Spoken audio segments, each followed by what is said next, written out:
during the regular season, taking it back to how those games shook out. The story of this game one, this is New Year's Eve. This is the SGA game. He finished 2024, 40 points, 15 of 23 shooting against Minnesota. The other story, OKC turned the Wolves over 24 times, 16 steals, Brian. Can't happen. If that happens again tonight, it's going to be a blowout again. You do not want that. February 13th, remember, this is without Julius Randle or Rudy Gobert. Naz Reid stepped up big time. Naz Reid's been huge. This is why he has won Sixth Man of the Year. This is why people were getting Naz Reid tattoos. His ability to put points on the board. He'll be doing it off the bench in this series. He could be a big spark. 27, 14, and 7 for Naz Reid. More on him in just a little bit in that game. To February 23rd we go. This is where SGA tallied 37 points for the Thunder in the win. He led an 18-4 run in the fourth to take the lead that OKC would never look back from. So OKC wins game 3 of this season series, which brings us to one of the best comebacks we saw in the regular season. We're going to pick this one up. The Timberwolves have been down by a 25 in this one, but Anthony Edwards, a huge block there on SGA. Just a huge clutch defensive play. Here's Anthony Edwards on that block. Oh yeah, when I blocked it, I was definitely talking a lot of trash, for sure. And that's what we love about Anthony Edwards, right? They get the win in this one, come back from down 25 thanks to his clutch play in the fourth and overtime. But that was the past. This is now. These two teams, they know each other very well here, Brian. Game one, what are you expecting? Okay, so I want to take you back to that last game that they played here, February 24th. Yeah. Thunder up 25. Game's in the bag, right?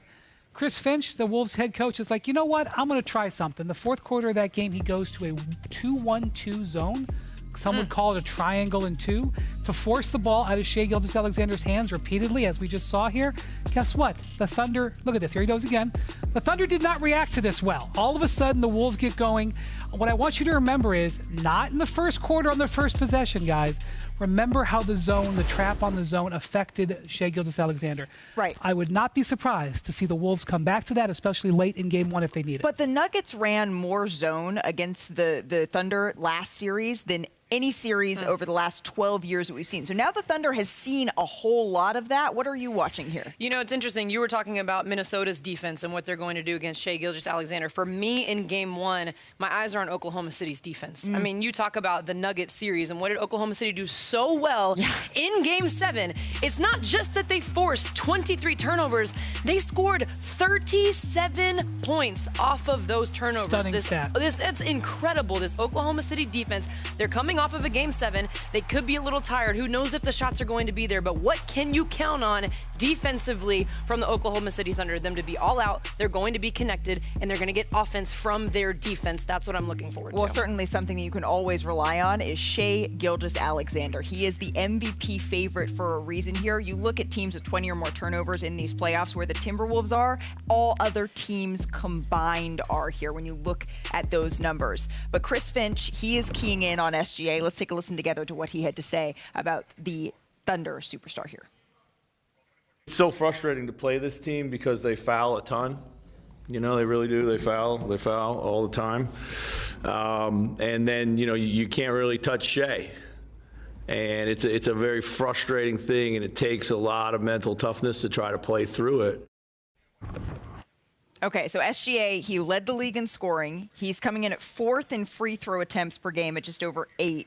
What makes him such a lethal scorer? Because we just heard Chris Finch talking about how much sometimes he looks for those fouls, and he's very, very shrewd at that. He's so crafty with the ball. And I try to put myself in the mind of the defender, and I would be so frustrated because of the way he changes speeds, right? He lifts you, you're coming down, you can't do anything about it. You talked about he led the league in scoring. He was 3rd in the league in and ones. Now look at the space. He has to operate one-on-one against Jamal Murray. He gives the bump. Now, this might not look like a foul, but watch Jamal Murray's body go into Shai Gilgeous-Alexander. It's the way he keeps his eyes on the rim and finishes plays through contact. Again, Alex Caruso is going to clear out. What does that give SGA? Room in the paint to operate an attack. There's a little ball fake there to shift the defense, and this is what happens. He lifts the defense up, you try to go for the shot fake to block it, and you end up fouling, and what does he do great?